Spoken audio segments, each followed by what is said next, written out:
So I've been reading a very interesting book, fascinating, by a fascinating man, Jean Lilly. Jean Lilly is the inventor of the flotation tanks, the famous flotation tanks, which these days anybody who's tried them or is in the consciousness scene cannot shut the fuck up about them.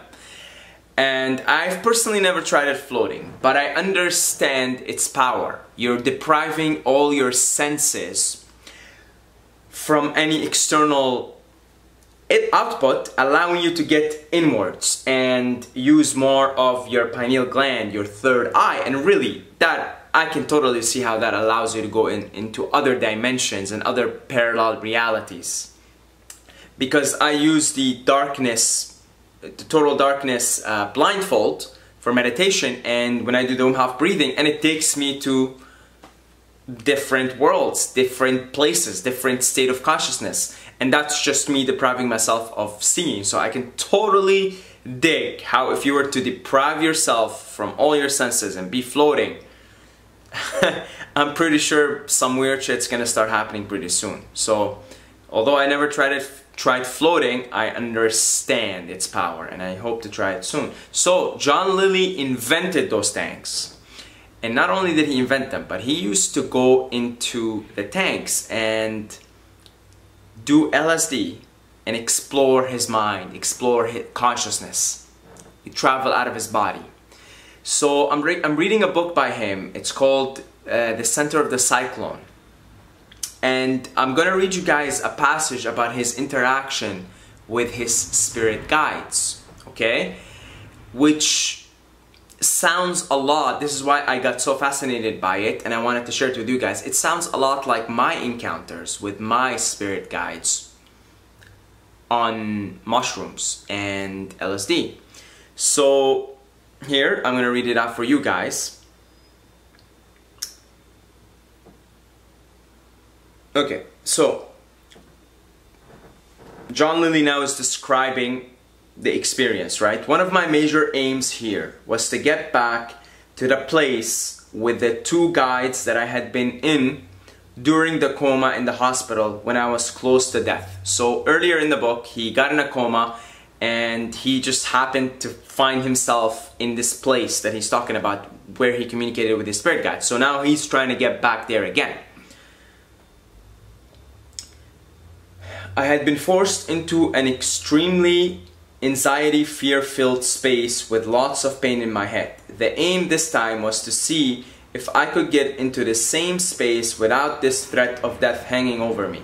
Each of the previous times when I had met the two guides, I had been in a state of fear, fear of the loss of life. Somehow the knowledge that the guides had given me in this last foray into the region armed me with a loss of the fear of death. Because he's talking about his previous encounter. Their assurance that I could come back to the region at any time that I needed to, and their assurance that my time had not yet arrived for my leaving my body permanently, gave me the strength and the courage to try this experiment. All of the previous experiments had been done with 100 micrograms of pure LSD. For this experiment, I decided to use a higher dose. I started with 100 micrograms, waited an hour, took another 100, and then another hour, took another 100 for a total dose of 300 micrograms. Okay, so he's going in the tank with 300 micrograms with the aim of communicating with his spirit guides, which he accidentally communicated with in a previous coma, but he was, as he describes, because it was a coma, he was full of fear. So he wanted to get to that place now, not from a place of shock and fear, but, you know, from a place of relaxation. So, during the first hour, I worked on prime directive program of relaxing the body, letting it take over its vital functions. After the second dose, I went to the 0 point of infinite darkness and infinite silence. By the end of the third hour with the third dose, because he took 100 micrograms every hour, right, for 3 hours, I was ready to try to get into the space of the two guides. Previously, I had tried to figure out how to get into that space without the fear and the pain.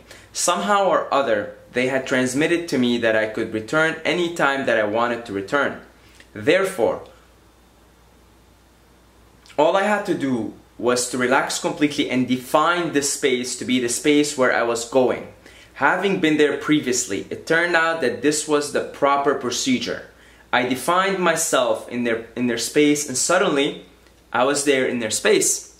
So he just, by defining the space, by sort of saying, okay, I want to go and meet my spirit guides in this altered state of consciousness that he's in, he found himself in that space. I became a bright, luminous point of consciousness, radiating light, warmth, and knowledge. I moved into a space of astonishing brightness, a space filled with golden light, with warmth, and with knowledge. I sat in the space without a body, but with all of myself there, centered. I felt fantastically exhilarated with a great sense of awe and wonder and reverence. The energy surrounding me was of an incalculably high intensity, but I found that I could stand it this time, because last time he said the energy was too intense, I couldn't stand it. I could feel, see, and know out in the great vastness of empty space filled with light. Slowly but surely, the two guides began to come toward me from a vast distance. At first, I was barely able to detect them in the background of high-intensity light. This time, they approached very slowly. As they approached, their presences became more and more powerful, and I noticed that more and more of them was coming into me. Their thinking, their feeling, their knowledge was pouring into me.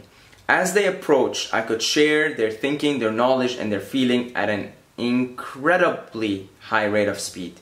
This time they were able to approach closer before I began to get the feelings of being overwhelmed by their presence.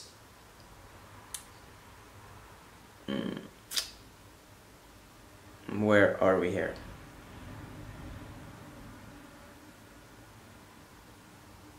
Yeah, they stopped just as it was becoming almost intolerable to have them any closer. As they stopped, they communicated, in effect, "We will not approach any closer, as this seems to be your limit for closeness with us at this time.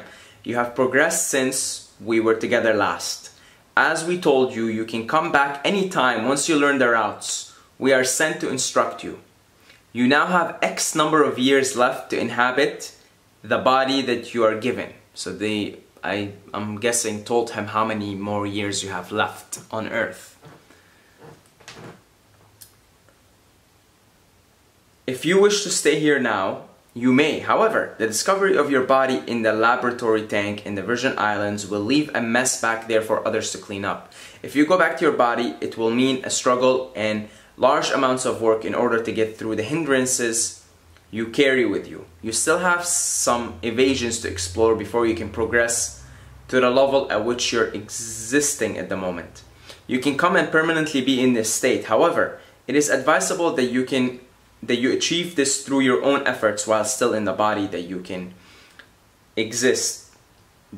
exit both here and in the body simultaneously. Your trips out here are evasions of your trip on your planet when looked at in one way. When looked at in another way, you are learning, and your ability to come here shows that you have progressed far along this path. Now that you have made it, without pain and without fear, you have made progress." So they go on telling him about his next step in life, his next mission. So I think I'm going to stop here, because from there on it gets more into personally what they told them. But I guess why I wanted to share this, because it looked, I had my own experience with meeting two guides. And the thing is, I met two guides. I didn't know that apparently this is a number. I didn't know that this is how many guides you're given. I met up with two guides, and it was very similar. The circumstances, the way in which they communicate, the language they use, and the feelings that he's experiencing, and the beaming light that is it's all in your head. You can see the light, and you can feel the intensity of it, and you can feel the warmth inside your body. Let me fix this out of focus here. There we go. I have personally experienced all of this, and I've had communication with spirit guides that basically spoke to me in a very similar manner and sort of revealed to me what I would have to do next in my life.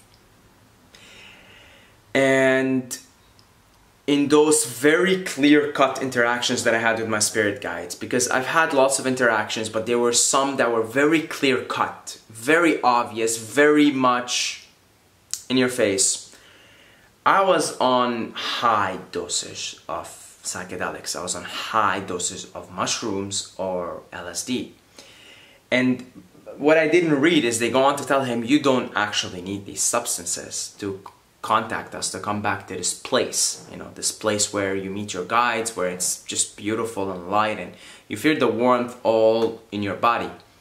But it's very interesting because once you go to this place and you come back, you can go there again.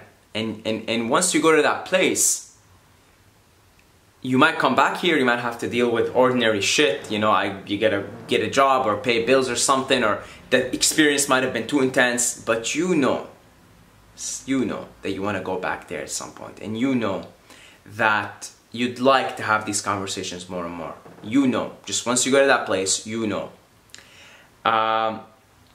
And I'm personally very interested to be able to master sort of going to that place, much like the guides of John Lilly told him that, you know, you're getting better at this, and if you keep doing this, you will be able to master coming to this place, even without the use of LSD, without the use of psychedelics.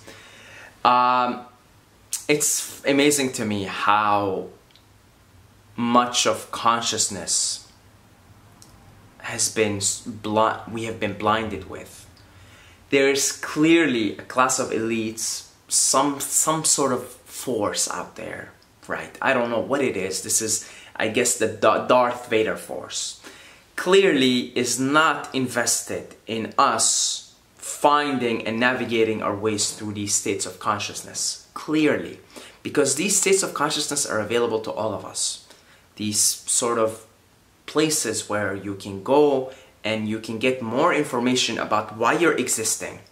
What are some of the hindrances, as the guides describe, that are keeping you blocked, keeping you stopped from anything that you need to do, right? We all have these hindernesses and obstacles and things that are blocking us. Otherwise, we wouldn't have taken birth. We wouldn't have taken on this incarnation. And we can access them. We can access them through meditative states. We can access them through psychedelics. And you know, for somebody like me, for example, psychedelics are somewhat necessary for me to show me that this exists, right? Navigate through these places. Maybe use psychedelics if you need to, but come back and figure out what are these places and how can I get there more regularly. This is where the system of yoga comes in. You know, the yoga system. I'm talking about meditation, I'm talking about the breath work, I'm talking about chanting, which is a key essential part of yoga. I'm talking about the whole bit of it. The food, the energy, everything, right? I'm talking about the whole yogic system. In my opinion, in my limited understanding and knowledge about this yoga system that I continue to be fascinated by and continue to learn more about, these guys have navigated through a lot of these dimensions, and they came back and they wrote about it and they described it, and in fact they came up with systems for you to reach those states. And one of my yogi friends told me that some yogis are able to actually leave their body, and it's called self-assisted suicide or something. There's a name for it, where if you as a consciousness want, because you are able to navigate through these spaces so well, you can just go to another space and say, I'm not coming back to my body anymore. Now, it seems like from what the guides told John Lilly in this specific conversation that is a little bit frowned upon, but nevertheless that is possible. Seems to be possible for someone to leave their body and not even come back to it if they choose not to. You know, in this case, they told him, if you choose not to go back, you'll leave a big mess for the other people to clean up. And so they kind of, in a gentle way, advised him not to do that, right? Very, very interesting.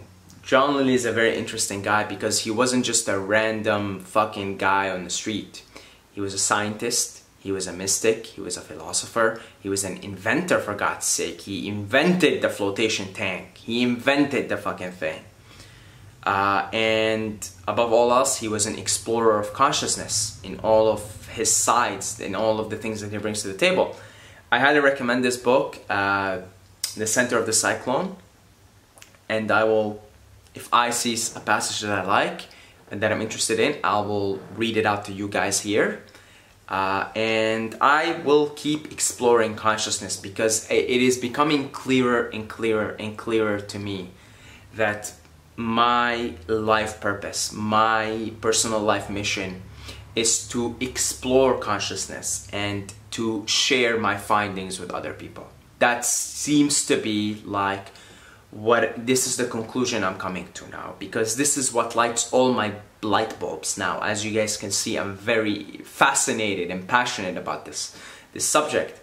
It seems to me that now I have doomed myself through using psychedelics, through questioning and contemplating. I have, unfortunately, doomed myself to be an explorer of consciousness and to share it with you guys. And when I say unfortunately, I'm joking here. I like this stuff. I think this is what I was born for, because I used to ask my mom as a 4-year-old, Mom, Min khala Allah, which in Arabic, which means who created God, right? And she would freak out, like, what the fuck, is a 4-year-old? I remember the look on her face, right? She would tell me, we can't comprehend it. She would tell me, no, you know, her answer was, we can't know this, we can't comprehend this. You gotta remember, I grew up in a Muslim environment and Muslim belief, right? But she would freak out. What the fuck is this 4-year-old doing? What are you doing asking me this question? You're a 4-year-old. You're not supposed to ask these questions. But I guess that's it. I'm doomed for this. And I'll just keep sharing and exploring and share my findings with you guys and share other people's interesting findings as well. If you have any experiences with you contacting your own spirit guides, whether it's through psychedelic means or others, please let me know. I would love to hear from you. And that's it, guys. God bless you all. Make sure to check out my free book, 5 Powerful Habits to Dominate Life in All Areas. No, when I wrote it, I wasn't really too much into this spiritual, altered states of consciousness stuff, so I don't talk about consciousness, but I talk about very practical stuff. It's 5 Powerful Habits, it's only 19 pages, and it's totally for free. So you can just go to 5powerfulhabits.com, or in the description. Also, check out my book, The Master Player, a practical guide to win the game of life. And it's very practical. And you guys know, we're inside a simulation. This is a game, right? Part of the game, and I actually talk about some of my contacts with spirit guys in the book. Part of the game is knowing this character. This is what self-knowledge is. Knowing the character that you're in, and then sort of learning how to elevate it and how to win in this game through navigating this character. So this is my book, The Master Player. You can check out the link for it in the description or in the comments, or just go to themasterplayer.com. Very easy. Also, I am doing one-on-one consultation online over Skype, and all the sessions are recorded. So if you guys want to talk about anything, personal or otherwise, okay, you can schedule a call. So the link for the one-on-one consultation is also in the description and in the comments. All of it is down there, okay? All right, you should just end with it. But you gotta advertise yourself, right? So, you know, excuse me. That's it, guys. I love every single one of you, okay? And I wish you the best in your exploring of consciousness. But as always, don't forget to subscribe, or you're gonna sleep with the fishes, okay? In like altered states, in altered dimensions, in altered fishes, okay? So make sure you subscribe.